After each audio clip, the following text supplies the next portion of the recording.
dahil ang kaugalian ng portugista ay kailangan umari. Pag tumitig dito, napapakilala kaya. Uulitin ko ulit. Ako ang iyong kapatid sa pananampalataya kay Cristo Jesus, Brother Willie de la Cruz, na nag-aaral at patuloy pa rin nag-aaral ng kursilyo sa malayong buhok ng Mother Ignacia Undergraduate Seminar House, Caloocan City, noong November 7 hanggang 10, 1996, bilang 160 sa bandila ng Libog Lab, higaan numero 7, At ako'y nasasakupan ng parokya ng Our Lady of Manaoag, ng Manaoag, Pangasinan, at Our Lady of Beautiful Love ng Paranaque, at ang St. James ng Kaibiran, Piliran, at ako'y mapalad. Nagkaroon ng dekurya ng aking ipinagmamalaki habang ako'y nabubuhay, sapagkat siya po ang pinakamaraming isinulat sa Biblia. At isa rin magdirigma kagaya ko, ang dekurya ng mga dekurya. Ang dekurya ni San Pablo!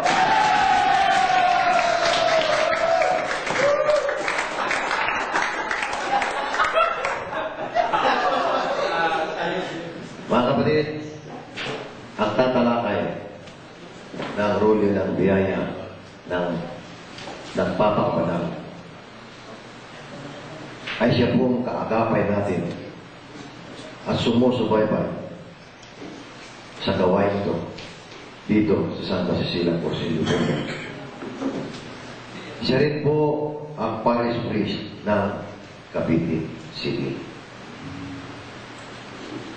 At sa oras at naman kailangan siya po ay handang dumamay maski malayo ang lugar na ito sa kanyang parokya, maski anong oras siya pa rin handang mamaliw basta sa pag-ibig at sa tawag ng Panginoon.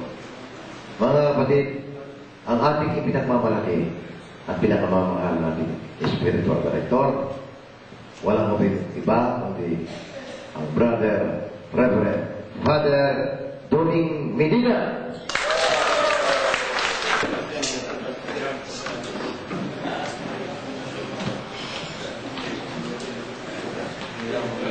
May utang ako sa kanya. Wala akong maalala.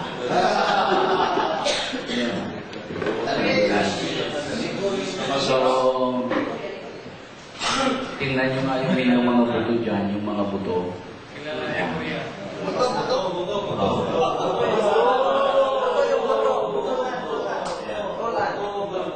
So, kung nandiyan ba yan, sa uri ng buhay nyo, makikinig kayo ng konti, kakain, makikinig ng konti, nakakain, tutulog. Paglabas ninyo, wala na yung mga dumog na yan. Tataba kayo ito. Tuwa pa si Mala.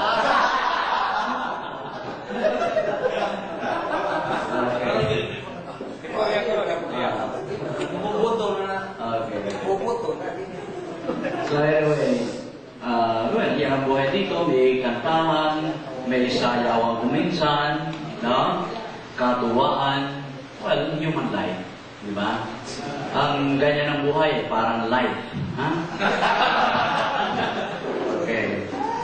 So, tayo dada ako sa Rolyo, ano ba ito? So, nakakailan Rolyo na kayo?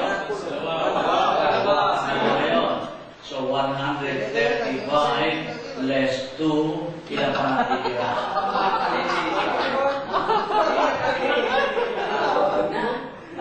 Gawian, well, tayo manan namin. No? Bakit kayo tayo for the prayer? So, I'm sick. Alright.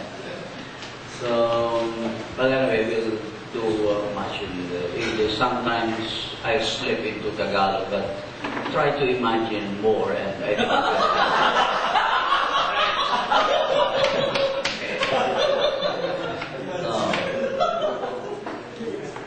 okay. You are in what before, also here, German. He was in German. And he was part of an exchange from Germany, exchange of praise. Okay. So, anyway. Well, I was with the Columbans for long, no? I was the sacristan of the Columbans here because of the rise of fundamentalism. I don't know how far fundamentalism is in your diocese. Is it moving quite very fast also? But slowly it's creeping in. Okay. In Dasmariñas, that is about, let's say, about 20 kilometers from here. You might have passed Dasmariñas. There was a survey in one of the barangays, and they have 36% of former Catholics. They have moved to any of the fundamentalists. No? So somehow it's alarming already. And I remember, Bishop, you had a pastoral letter sometime in 1989, I think, no? About fundamentalism, no? But kung isa lang was discussed in the diocese, I said, why don't we pull 5% of the income of the delivers to the candidates? Saan kumukuha ng kaalaman? And our first answer is Matthew 16, 18, I think 18, 19. Okay?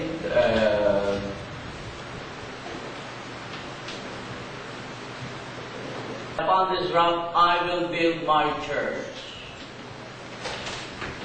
Whose church? Who was talking? Who was talking? Christ. So his church. So this must be Iglesia ni Cristo.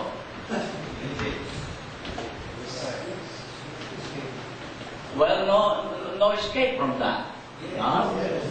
Okay. So, Iglesia ni Cristo yung kanyang tinayo. And he said, I will build my church. And Peter, and upon this rock, ayan, I will build my church. Okay. Rock. Bakit rock? Sapagkat ang nais kong pundasyon ng aking simbahan ay ano?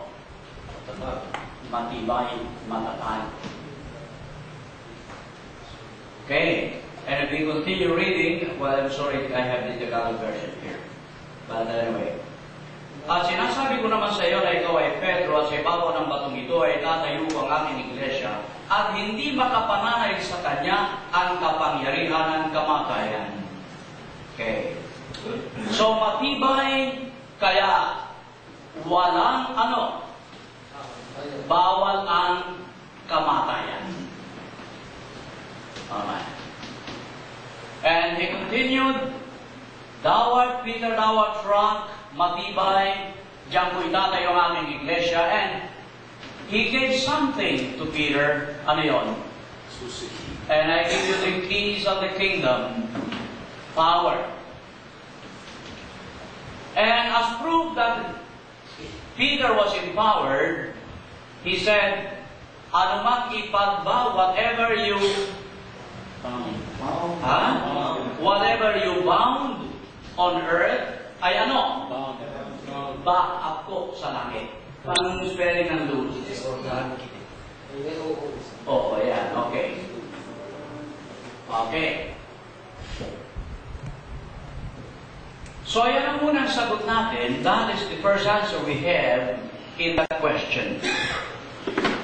Okay. Saan kumukuha? Kumukuha ito saan? Sa iglesia. Sapagkat yon ang itinayo ni Jesus. Okay. Number 2. Answer. By Iglesia ni Cristo, we mean that church founded in the year 33. Hindi yung 1914. Okay. So, yun ang urig. Yan. Urig. Na Iglesia ni Cristo. Hindi yung bago. Okay. Sino nagsabing bake? Alright. Number 2 answer that we have is John 3:3-5.